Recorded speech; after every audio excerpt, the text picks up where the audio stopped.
Avec l'aide d'Akadosh Baruch Hu, aujourd'hui, on va étudier un Paradis Tzrak, premier chapitre sur Pessah. Donc, écoutez, c'est un chapitre qui m'a, moi, bouleversé.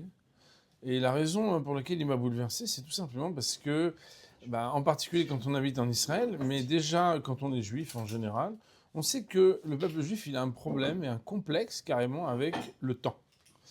Ceux qui habitent en Eretz Israël, ils savent, puisque on voit que nos journées commencent très tôt, elles se terminent très tard, il n'y a pas de dimanche, et on a l'impression qu'on n'a jamais eu le temps de rien.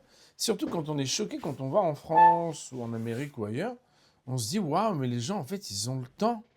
Ils ont le temps d'aller jouer au golf, ils ont le temps d'aller faire les courses le dimanche en famille et d'aller manger une pizza tous ensemble. Ils ont le temps d'aller se promener dans les parcs. Des fois même, ils ont des feux rouges qui sont plus tranquilles. Ils ont plus de stop, ils ont plus de possibilités de... Voilà, je ne parle pas des Suisses qui sont ceux qui ont... Voilà, qui sont à l'origine de l'expression qu'il n'y a pas le feu au lac, tout va bien. Et en fait, le juif, il a un complexe avec le temps.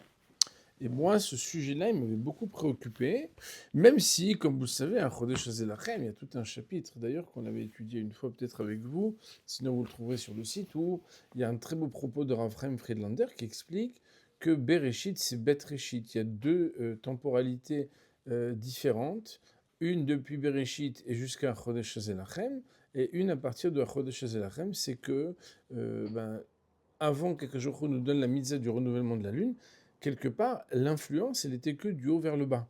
Ça veut dire qu'Akadosh Baruch Hu donne à profusion, sans véritablement qu'il y ait un visage et quelque chose qui dépende de comment le peuple d'Israël se comporte. Mais depuis que Chodesh Hazeh Lachem, le Chidouche, le Chodesh, c'est que par le renouvellement de la lune, le Ham Israël, c'est lui, entre guillemets, qui dirige le temps. Que Baruch Hu lui a donné les rênes du temps. Et en lui donnant les rênes du temps, déjà on sait que l'engagement et la responsabilité du Ham Israël par rapport à ce qui s'appelle la problématique du temps est une responsabilité qui est très claire. Puisque, en fait, la problématique du temps, elle va dépendre qu'est-ce que le Ham Israël va faire dans ce monde. C'est ça qui va faire avoir un effet papillon de ce qui va se passer dans le ciel. Il n'y a aucun problème de faire un café là, hein, même s'il y a le bruit et tout. Non, c'est bon, c'est fait bon. Donc, notre propos aujourd'hui, il est de développer un autre volet du complexe du Ham Israël avec le temps. Alors, j'ai fait 3 documents, il faut que vous le partagiez 2 pour 1. Voilà. Un pour 2, pardon. Alors, commençons ce texte. Midat azrizut nitba'ati mikol oved Hashem bechol ninyane avodato. C'est pas à vous qu'on va le dire, parce que vous avez étudié le mercredi matin l'azrizut dans le Messiat Yesharim, l'azrizut, qu'on pourrait appeler l'empressement, même si ce sera vraiment très difficile de résoudre à cette traduction le sujet de l'azrizut, surtout avec le commentaire qu'on va apporter aujourd'hui avec du Paradis Tzrak. Mais toujours est-il que c'est quelque chose qui est requis de toute personne qui fait la Avodat Hashem. Au Mikol Makom, néanmoins, Matsinu Sheikhut Potit, les Midat Azrizut, Imavodat Chag Pessah. On voit qu'il y a quand même un lien entre l'Azrizut et la fête de Pessah. Pourquoi? Il y a marqué au Shmartem et à Matzot. Il y a une mitzvah de la Torah de garder les Matzot, ça veut dire de manger des Matzot Shmurot.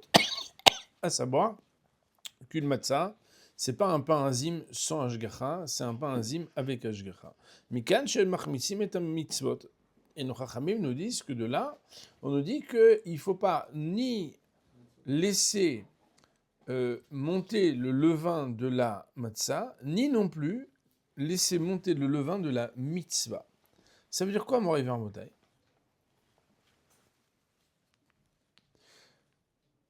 Ça veut dire que il y a un jeu de mots que nos maîtres utilisent, pas pour jouer, hein. C'est parce que, essentiellement, si le mot mitzvot, il s'écrit de la même manière que le mot matzot, c'est tout simplement parce qu'il y a ici quelque chose qui associe les deux sujets et qui fait que de la mitzvah de garder les matzot, on apprend qu'on ne doit pas faire monter le levain des mitzvot. Ça veut dire quoi? La traduction de nos maîtres, c'est que mitzvah abba le'etra al tachmitzena. Quand une mitzvah vient à ta main d'être accomplie, ne laisse pas monter le chametz. De la didactique avec laquelle nos maîtres commentent ce texte de la Torah, en apprenant que le chametz ne doit ni monter dans les matzot, ni monter dans les mitzvot, on apprend qu'il chisron azrizut be'avodat Hashem be'kiyum mitzvot, en pirusho sheyesh kan e'ader ha'ma'ala shel azrizut. On apprendra que manquer de zèle, manquer d'empressement dans la avodat Hashem et dans l'accomplissement des mitzvot, c'est pas que on ne donne pas un attribut supplémentaire à l'accomplissement des mitzvot. Et là, sheyesh kan kilkul chiyuvi ha'mafsid et shlemut surata shel ma'aseh mitzvah, seulement qu'il y a quelque chose qui vient abîmer de manière effective ce qui est normalement la forme qui doit être donnée à la réalisation de l'acte qui s'appelle la mitzvah, c'est-à-dire de l'acte de l'engagement à l'accomplissement des mitzvot.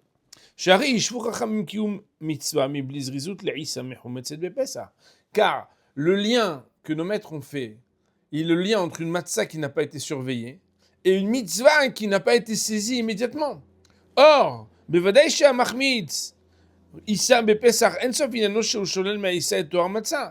Quand quelqu'un ne surveille pas la matzah le jour de pour Pessah, non seulement ça ne s'arrête pas au fait qu'elle n'est pas une vraie matzah, seulement c'est qu'en plus il va faire que cette matzah elle est quelque chose qui est abîmé, puisque comme il ne l'a pas surveillé, eh bien ça devient chas v'shalom du hametz. Vous savez bien, Rabotai, que dans le mot matzah et le mot chametz, la différence c'est un trait de plume, puisque la lettre même et tzadik sont communes aux deux mots chametz et matzah.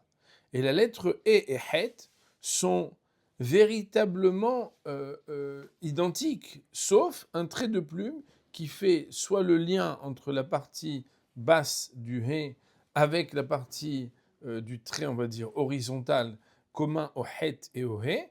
Quand c'est collé, c'est het. Quand c'est pas collé, c'est he. Pour dire que la différence, elle est infime entre le chametz et la matzah. Infime au niveau graphique, au niveau temporel, mais drastique au niveau de la halakha. Puisque si c'est pas matzah et c'est chametz, c'est un problème. Et de là, le Rav, il veut dire quelque chose de terrible. Il veut dire qu'en réalité, manquer de zrizout, c'est pas manquer d'un plus dans la mitzvah. C'est que de la même manière que dans les matzot, quand tu manques de zrizout, tu abîmes la matzah et tu la rends chametz, de la même manière, dans les mitzvot, celui qui ne fait pas les mitzvot bizrizout, c'est pas qu'il n'a pas fait quelque chose de bonus, c'est qu'il a abîmé la mitzvah. Et il nous dit le Rav, kanire shemeor enenu amaharal irgish bechidush zeh. Et il semblerait que le Maharal a ressenti cette idée innovante que nous avons, nous, déduit de ce texte plus haut, qui est aussi pas l'inyan shel mitzvah baliatral tachmitzena, car le Maharal, quand il a parlé justement de la zrizout, qui est dite dans les mots de nos maîtres, quand une mitzvah se présente à toi, ne laisse pas monter le hametz, saisis-toi tout de suite de l'accomplissement de la mitzvah. Le Maharal, il a ajouté les mots suivants, on peut les mettre entre guillemets ou les souligner, qui a l'idée à shihui zman ou mar'e shamitzvah ou davar anofel tachat zman.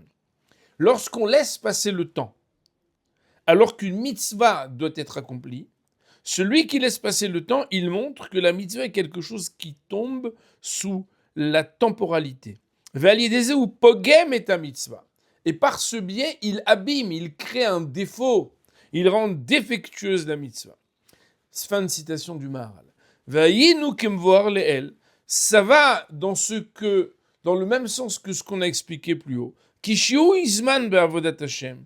Que quand on laisse passer le temps, on prend trop le temps dans la avodat Hashem, et non misuk shel e'eder ma'ala. Ça n'est pas l'absence d'un attribut supplémentaire. Ça n'est pas quelque chose qui n'est pas digne d'éloge uniquement. Et là, chez Aliédézé, au madbik bgam les maaseh mitzvah. Seulement que c'est quelque chose qui va abîmer l'action de la mitzvah. Comment est-ce que cela se formule? C'est qu'on laisse tomber la mitzvah sous la temporalité. Il nous dit le Rav, Givram shel dvarim kachu. Voilà comment on pourrait définir les choses. Voilà que, de manière naturelle et de manière primaire, les fiat fissa regila nashim nat zizut u meirut tnua al kochot hanefesh ve kochot haguf hanedid mechamat zalachatz ze adchak sharatzon lochetz al kochot alo lasig et repso betrifut. De manière standard, de manière régulière, on définit la zrizout comme étant la rapidité de mouvement qui résulte d'une motivation et d'une pression qui elle-même résulte d'une volonté de pouvoir obtenir quelque chose. Donc en fait, quelqu'un, il les arise, c'est que, ah ouais, il a l'air décidé le gars. Ah ouais, il veut vraiment, donc comment tu le vois? C'est un petit peu, vous vous rappelez, dans les feux rouges, là, il y a les passages piétons, il y a le rouge et le vert. Et le vert, il a une jambe levée, lui, il est déjà en train d'avancer. C'est celui qui est déjà en route, quoi. Il y a des gens comme ça, vous savez, c'est les gens, ils sont toujours un peu, je m'excuse de dire, toujours un peu speed ou hyperactifs. Ils sont là en train de faire plein de choses.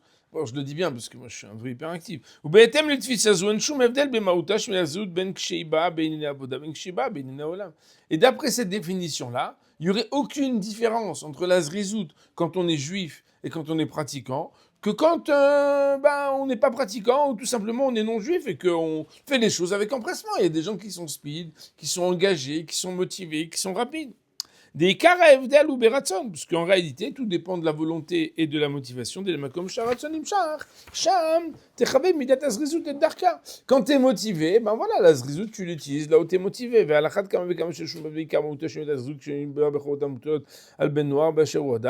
Et à ce moment-là, il n'y aurait pas de différence si tu es non-juif. Ou bien, et si tu viens du... Ah, vous êtes juif. Ah, ok, vous êtes zariz. Ah, vous êtes non-juif. Ah, vous êtes zariz. A priori, si tu es un ben noir ou si tu as passé, tes parents ils sont passés ou toi-même tu es passé par le Har Sinaï, ça ne change rien. Ça veut dire que la zrizout juive, a priori, on devrait se dire qu'elle ne se dénomine pas différemment. Ça, c'est de prime abord. Seulement, il nous dit le Rav, on va voir que la zrizout d'un juif, elle est beaucoup plus profonde et beaucoup plus complexe. Elle résulte justement de ce que j'ai dit dans mon introduction, d'un complexe du juif, du peuple d'Israël avec le temps. C'est pas comme ça que ça va ressortir, la définition de la zrizout, quand on explore un texte qui est connu, qui est dans le traité d'Iruvin, à la page Kouf Amoud Bet, la page 100b, où il y a marqué là-bas, il malé nitna Torah, si la Torah n'avait pas été de Naïl le Medin Tsniout, Mechatou le Gezel Minimala, on aurait appris Tsniout, la pudeur du chat. Gezel Minimala, le respect des lois du vol de la fourmi. Arayot Miyona, la fidélité de la colombe. Derech Eretz Mitarnegol, la courtoisie du tarnegol, du coq. Et on va pas explorer maintenant le détail de ces quatre parce que c'est pas notre sujet. Ouais, mais c'est très intéressant, mais c'est pas notre sujet. Il y a des cours entiers que j'ai faits. D'ailleurs, certains d'entre eux sont pas vraiment publics, mais c'est pas notre sujet maintenant. En tout cas, on voit ici.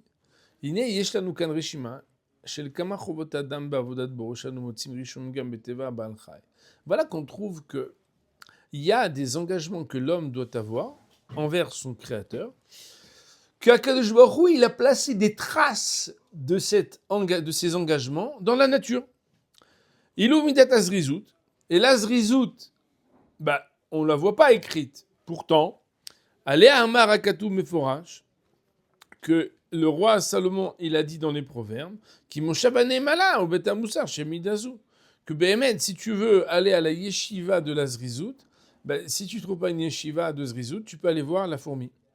D'ailleurs, dans mon livre, le deuxième sur la paracha, il y a un chapitre qui s'appelle Fourmi, formidable, où là-bas, je ramène les commentaires justement qui parlent de ce qu'on doit apprendre de la fourmi. Une d'entre elles, c'est Lech el nemala atzel, un verset dans Michelet qui dit « Va voir la fourmi, toi qui es fainéant », et la suite du verset, c'est « Re'e ma'asea vechacham », observe ses comportements, tu en tireras une grande sagesse. Et bizarrement, ça veut donc dire que si le roi Salomon il nous a dit que la Nemala, la fourmi, elle est celle qui a la zrizout, puisque Hatzlout c'est le contraire de zrizout, a priori on devrait se dire que si la Torah n'avait pas été donnée, au lieu d'apprendre le vol et les lois de propriété de la Nemala, on devrait apprendre la zrizout, puisque Shlomo Amelech lui-même, un verset de Michelet nous dit qu'on devrait aller la voir. Ashmata zume alef et otanu. Cette omission nous enseigne que même si c'est vrai incontestablement que la Nemala, la fourmi, elle est dotée de cette zrizout, de ce zèle, de cet empressement, mikol makom, néanmoins,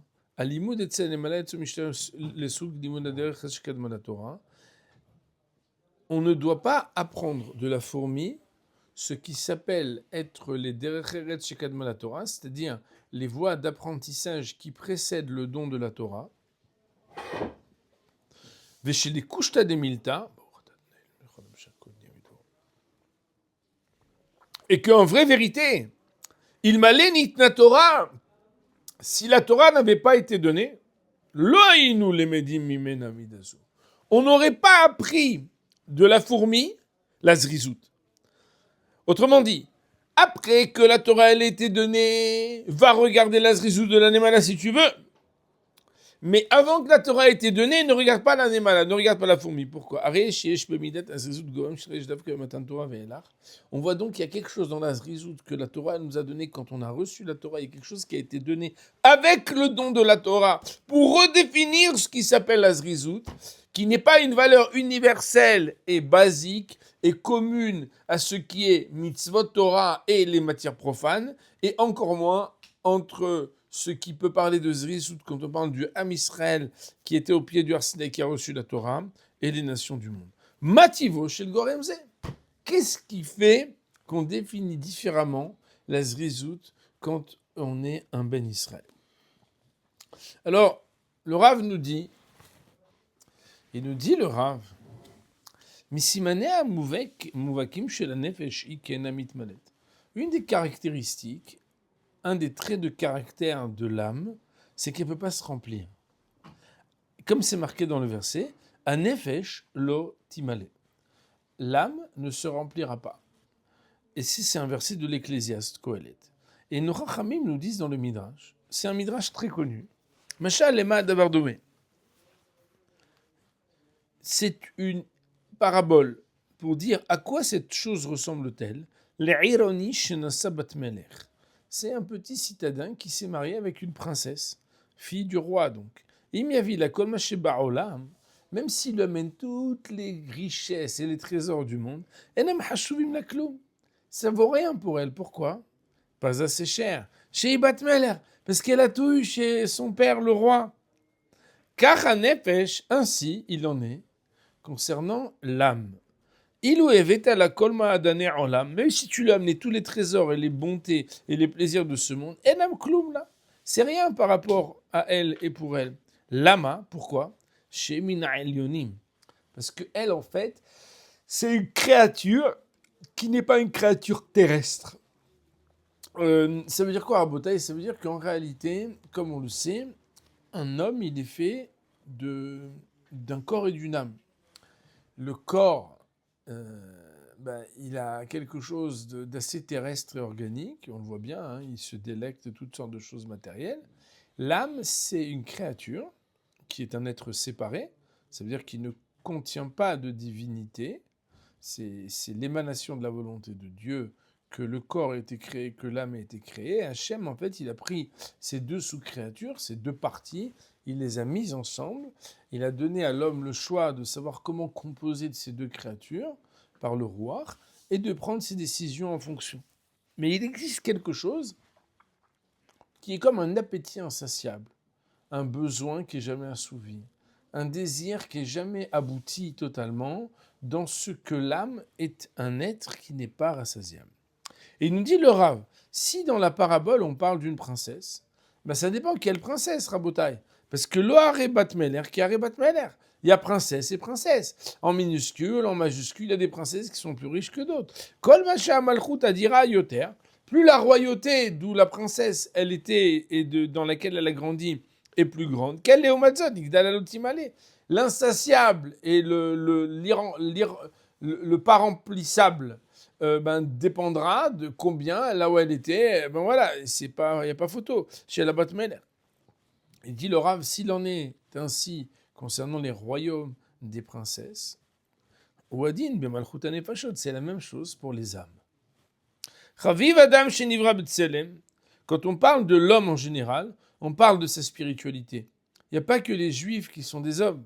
L'humanité, elle a des qualités, elle a ce qu'on appelle un tselem. Tselem, ça veut dire qu'il y a quelque chose qu'Akadosh Baruch Hu, il a tamponné dans l'être humain. Et l'être humain, il a quelque chose de magique. Et nous dit la Mishnah dans Pirkei Avot, Raviv Adam, l'homme il est choyé par Dieu, juif et non juif confondus, chez Nivra Betselem, parce qu'il a été créé avec un tselem, avec quelque chose qui le compose de la volonté d'Hachem, de la marque de Dieu. Vechavivin Israël, mais c'est vrai, il y a une préférence, c'est comme ça que la Torah nous enseigne. Akadosh Baruch Hu, il préfère les Juifs parce qu'il dit que Nikrao Banim, ils ne sont pas seulement Nivrao Betselem, ils sont aussi des enfants de Hachem. Dans notre langage à nous, on va dire que les Juifs, ils ont une âme qui est spéciale. Et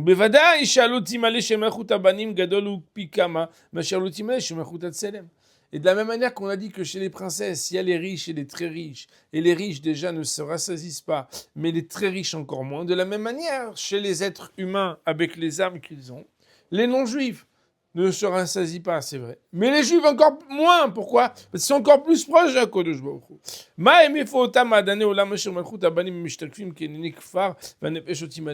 Mais quand on dit, vas-y, tu peux lui ramener tout ce qu'il y a dans le monde, ça ne pourra pas le rassasier. De quel plaisir on parle pour même tenter de rassasier le nefesh? Il faudrait lui amener des choses qui ont quelque chose de spirituel, qui ont quelque chose de très haut. Vous comprenez bien que quand on mange, on rassasie le corps, mais on ne rassasie pas l'âme. Et donc, quelque part, de quoi parle-t-on dans la tentative de subvenir aux besoins de l'âme? Et là, le Rav, il ouvre encore une autre fenêtre. Et il nous donne un enseignement extraordinaire. C'est que sont connues les paroles du Gaon de Vilna. Alma Shamrim Baruch Shama. Vous savez que tout le matin, on dit Baruch Shama. Alors, on dit là-bas, Baruch Oser Bereshit. On dit Baruch Omer Oser, Baruch Oser Bereshit, Baruch Omer Oser. Baruch Oser Bereshit. Il est source de bénédiction, celui qui fait Bereshit. Chez les familles, Mabria Kula Kruya Beshem Maaseh Bereshit. On sait bien qu'il y a un terme générique qui s'appelle Maaseh Bereshit. C'est la réalisation que Dieu a fait de la création du monde. Et des fois on dit Yotzer Bereshit. Et là on dit Omer Veose. Des fois on dit Maaseh Bereshit, des fois on dit Yotzer Bereshit. C'est quoi cette composition et cette décomposition? Il dit le Rav Katav al Zagra, Baruch Omer Veose. Quand on dit qu'Akadosh Baruch Hu il est sous bénédiction parce qu'il fait, on parle de manière générale de Anikret Maaseh Bereshit Davka, c'est qu'on parle de toute la création du début de la création jusqu'à la fin de la création, c'est-à-dire les 6 jours de la création, ça s'appelle Maaseh Bereshit. Veilou, alors que Baruch Oseh Bereshit, quand on parle uniquement de Oseh Bereshit, alors Akavana il est Briat Azman, c'est qu'Akadosh Baruch Hu il crée le temps. Comme vous le savez, Rabotai, chez Ibria Miyuchedet, dans la Torah, le temps est une création. Akadosh Baruch Hu, il a créé le temps. La temporalité est une création. Ubechol zot, pourquoi on l'a mis en exergue, on l'a mis en annexe de la création? C'est parce que c'est Eyot Bria Netzelet Beyoter. C'est la création la plus haute et la plus belle, c'est le temps. D'ailleurs, moi j'ai l'habitude de dire que quand quelqu'un il donne quelque chose à quelqu'un d'autre, il donne un objet, ça a une valeur. Mais ce qui touche le plus les personnes, c'est quand tu leur donnes de ton temps. Le temps, c'est quelque chose de très très grand. Il dit le Rav Uleo Matzot, inichlalet beminan bereshit greida. Bizarrement, on dit quand même Bereshit. Alors Bereshit, c'est vrai que Bereshit, la Gemara elle dit que Bereshit Nami Mahamar ou. Vous savez qu'il y a marqué que Be'asara Mahamarot Nivra Olam, avec 10 Mahamar, 10 Vayomer Hashem, il a créé le monde. La Gemara elle compte, elle dit, mais il n'y en a que 9. La Gemara dit Bereshit Nami Mahamar ou. Le mot Bereshit, c'est aussi un espèce de Vayomer. Pourquoi ? Parce que le déroulement du temps commence par un début de temps. Et le Bereshit mentionne la création de la temporalité. Ça veut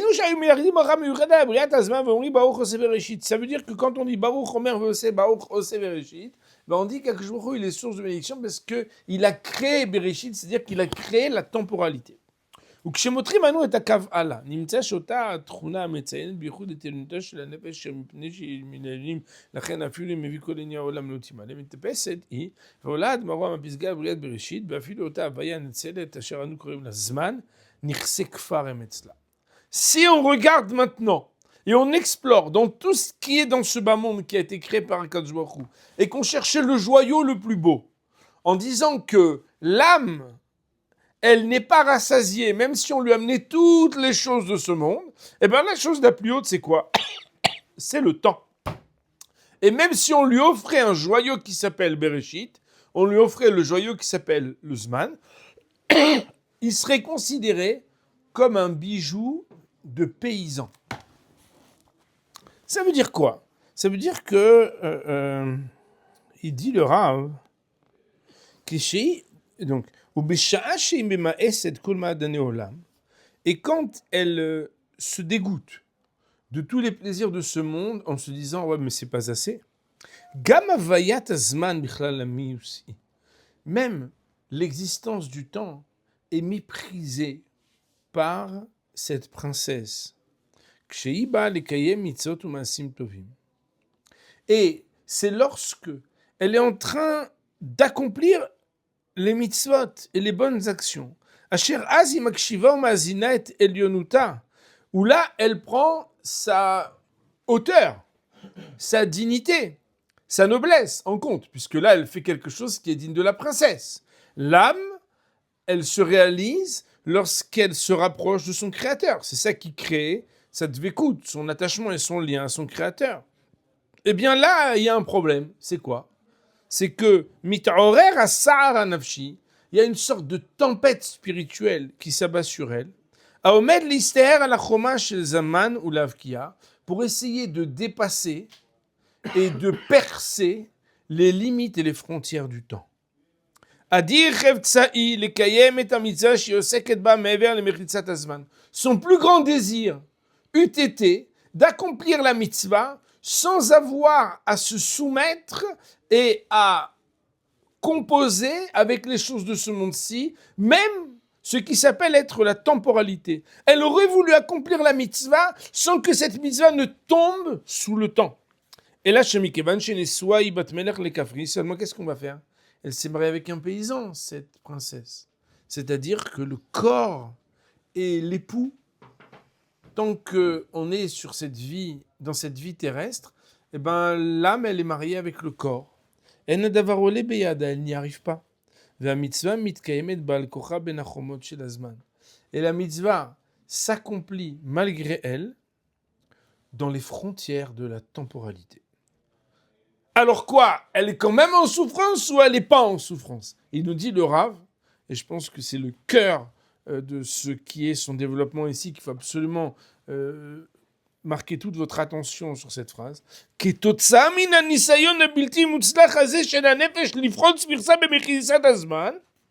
comme une conséquence, mon Rav Rabotai, pas un circonstanciel de manière, mais comme une conséquence de cet essai, de cette tentative qui n'est véritablement pas successful, qui n'est pas réussi, mais en tout cas, c'est sa tentative de ce que l'âme voudrait percer, créer une brèche dans les limites de la temporalité pour dépasser la temporalité, même si elle n'y arrive pas, comme la conséquence de cette tentative, vient l'empressement du mouvement.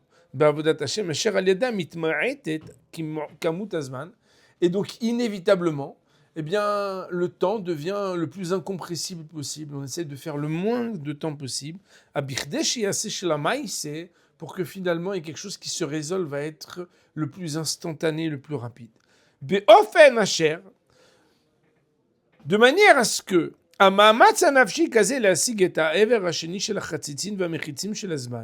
l'effort spirituel qui essaye d'attraper l'autre côté de la limite et de la frontière du temps, ou Mekor Elion Shemidat Hazrizut, ça c'est la face haute, noble et profonde de ce qui s'appelle l'attribut de la Zrizout.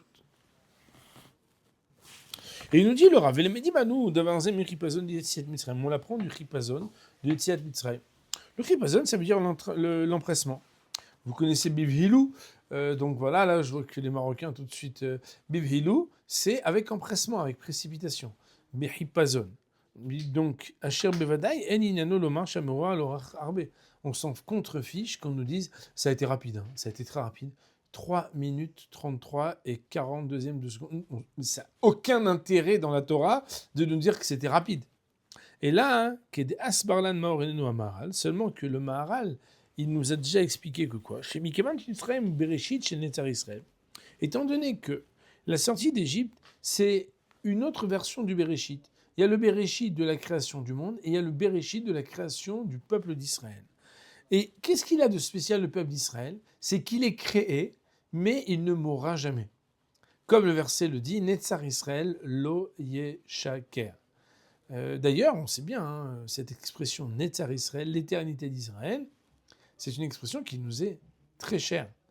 Et on sait bien, le Ham Israël, c'est une des civilisations qui est les plus anciennes par rapport à sa pérennité. Ça veut dire qu'en réalité, il y a des civilisations entières qui sont mortes, mais Ham Israël est toujours sur pied, malgré tout, et en dépit de toutes les attaques qui peuvent être contre lui, parce qu'il a un lien avec l'éternité. Ça veut dire quoi que le peuple d'Israël est créé? Il y a un peuple qui est créé et ce peuple, il est atemporel. Pourquoi? Parce qu'il est éternel. Éternel, ça veut dire qu'il vit dans le temps, mais d'une manière qui n'est pas temporelle. Vous êtes là pour combien de temps? Nous, on est là pour toujours. Non, mais après, il va bien y avoir d'autres peuples. Oui, d'autres peuples, mais en plus. Mais nous, vous êtes là pour combien de temps? Pour toujours. On n'est pas des gitans. On n'est pas des peuples qui sont nomades. On a eu beaucoup de temps avant d'avoir notre terre qui nous a été rétribuée. On a eu beaucoup de mal à se réunir parce qu'on a été méprisés. Mais on sait une seule chose, c'est que Netzar Israël le Sheker, Akadosh Baruch Hu, il aime le Ham Israël, il n'abandonnera jamais le Ham Israël. Et le Ham Israël restera pour l'éternité. La reine Israël, c'est la raison pour laquelle, écoutez bien Rabotai, la sortie d'Égypte, puisqu'elle allait mettre au monde un peuple qui est au-delà du temps, il fallait que ça soit fait d'une manière qui ressemble le plus à l'au-delà du temps. Et c'est ça qui parle de l'empressement. L'empressement, c'est d'essayer de réduire l'effet de la temporalité au maximum. C'est ça maintenant qu'on va arriver au cœur de ce que nous voulons dire. À Moussag Netzar Israël, le principe même, le sujet même qui s'appelle l'éternité d'Israël, c'est pas qu'on veut nous dire le peuple d'Israël restera périn pour l'éternité, dans la durabilité. Pas du tout, c'est pas seulement une durabilité du Ham Israël. Et là, Shogam, Likboa Yachas Nafshi. Mais c'est pour fixer une relation spirituelle du peuple d'Israël avec le concept du temps. La Netzar, par le lien qu'il a, justement, à quelque chose qui est au-delà du temps, qui est l'éternité. Velazman, la temporalité. Amiyuchad Rak l'Église d'Israël, c'est que la relation que le peuple juif entretient avec le temps, l'éternité, la temporalité, est différente de toutes les nations du monde. Klomar, ça veut dire le peuple d'Israël est créé et a dans son génome spirituel un complexe qui va toujours le pousser à dépasser et à briser les frontières du temps. C'est ce qui inévitablement amène que quand le peuple d'Israël est occupé et préoccupé par la spiritualité, il le fait toujours bezrizout, de manière empressé, de manière engagée, de manière appliquée. Et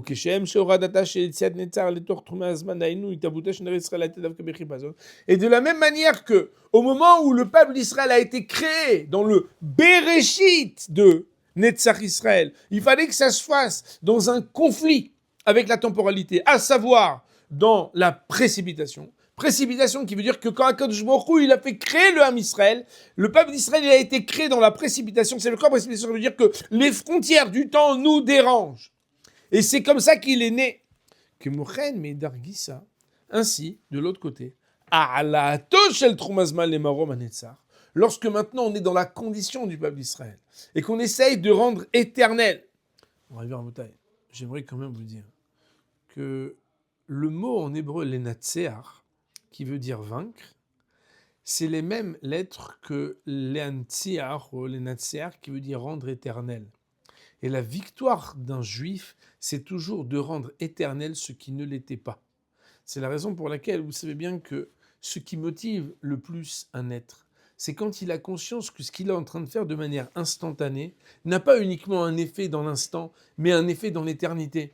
Quand quelqu'un, on le dit, d'ailleurs vous voyez bien les soldats, dernièrement j'ai entendu comme ça, il y a une réunion je ne vais pas dire où et quoi, mais où ils ont dit « Nous sommes en train de changer l'histoire éternelle de l'âme Israël, etc. » Et les gars, ils étaient en folie. « Ouais, pourquoi ?» Parce qu'en vraie vérité, quand tu as conscience que ce que tu es en train de faire ne concerne pas uniquement le mercredi matin à 9h56, mais qu'il y a quelque chose ici qui est de l'ordre de l'éternisation de ce qui aurait pu tomber sous le joug de la temporalité, et bien de l'autre côté, quand quelqu'un il fait partie de ce monde, il est juif, il veut faire les mitzvot, mais il aimerait avoir un lien avec l'éternité.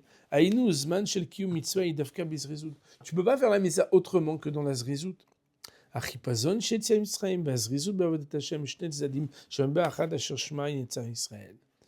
précipitation de la sortie d'Égypte d'une part, et le zèle et l'empressement dans la manière avec laquelle on opère le service d'Hachem d'autre part, sont les deux faces de cette même pièce qui s'appelle Netzach Israël, l'éternité d'Israël.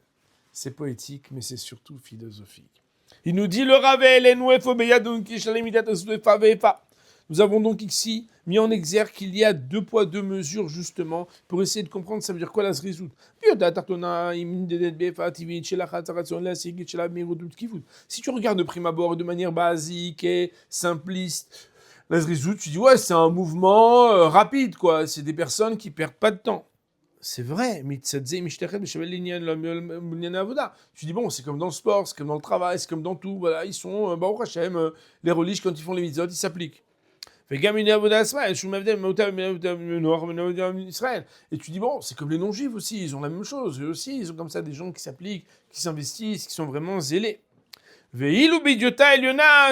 Seulement, au niveau le plus haut, c'est-à-dire on pourrait appeler ça dans une manière un peu plus approfondie et philosophique d'aborder ce qui s'appelle la zrizout, on pourrait la mesurer avec un autre outil de mesure, shel neshama, amema eset, bamesger azman. C'est lorsque l'âme a un mépris et une insatisfaction à devoir supporter le cadre temporel, et qu'elle est attirée à servir son service spirituel par le biais d'essayer de percer la royauté de l'éternité. Ça veut dire d'essayer de rendre éternel quelque chose qui paraissait temporel. Ou mitzadze, et sous cet aspect, tu ne peux pas la comparer avec une action qui n'est pas spirituelle.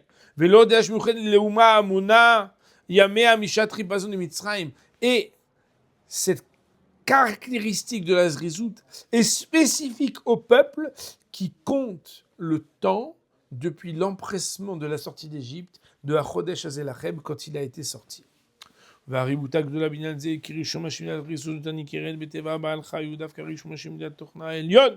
ça veut dire que maintenant, si tu veux regarder la Nemala, ne la regarde pas, il m'allait nitna Torah, si la Torah n'avait pas été donnée, parce que tu te serais trompé. Qu'est-ce que tu aurais regardé dans la Nemala? Tu aurais regardé l'empressement de son comportement. Alors que maintenant que on a reçu la Torah, ce que tu vas observer chez la fourmi, oui, lech Nemala tzel, nous dit Shlomo HaMelech, va regarder la fourmi, mais ne regarde pas n'importe quoi.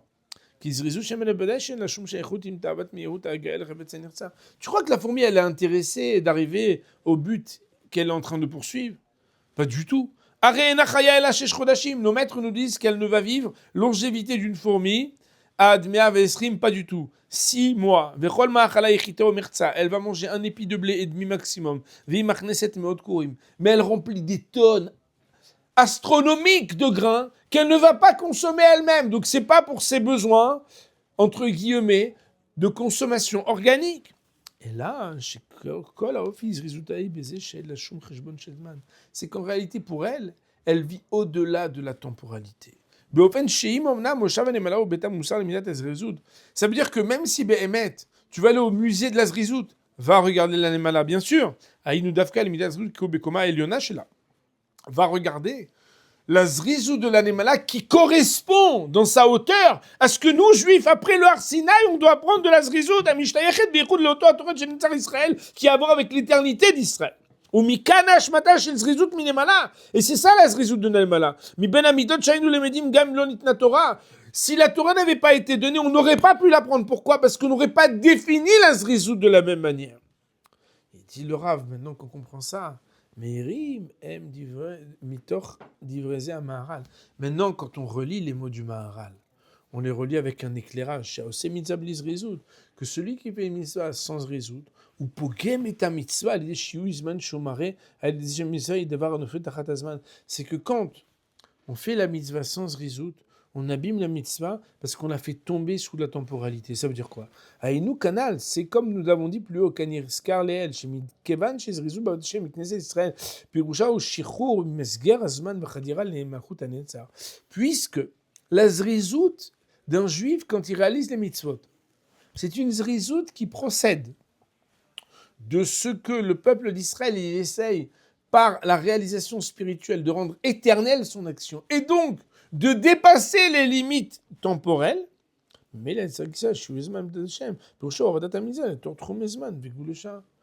dire que si quelqu'un fait les mitzvot comme une action qui n'a pas de souffrance de la limitation du temps, ouais, bon, allez, on va se faire un petit limoud.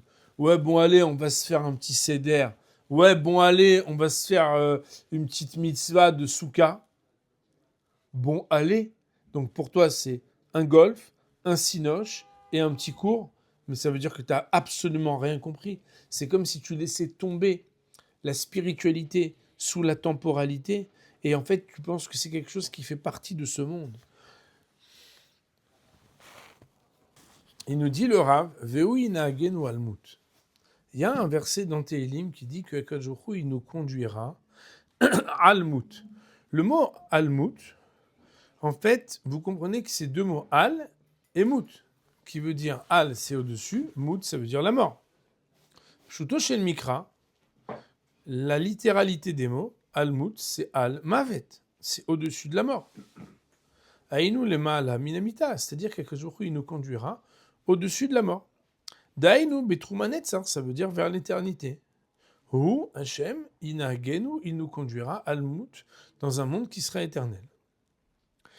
Daïnou betrumanet, vilu chazal darshu, mais nos maîtres, ils nous ont dit, almut, c'est pas almut, il nous conduira almut. Chachamim, ils ont dit dans le Midrash, bizrizout. C'est que quand on dit almut, c'est qu'il nous conduira almut, c'est dans la zrizout, c'est dans l'empressement. Dirti, comme c'est écrit dans le verset, Betor alamot totofafot, où là-bas on parle des jeunes filles qui font du tambourin. Alors on voit que c'est des êtres qui sont vivants. Alors pourquoi Behemet, on peut associer la vitalité avec un mot qui s'appelle almut en parlant de la zrizoud? Il dit le Rav,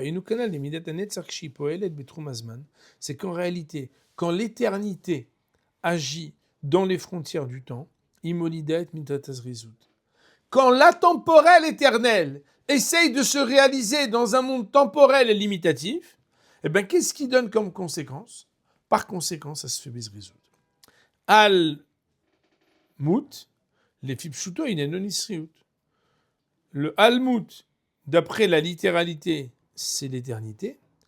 Al-mut, les midrashot, d'après le midrash, qui parle là-bas d'être vivant, ce sont les deux faces de la même pièce, c'est-à-dire qui s'appelle le Netzach Israël. On va dire Baruch Olam, Amen, Amen.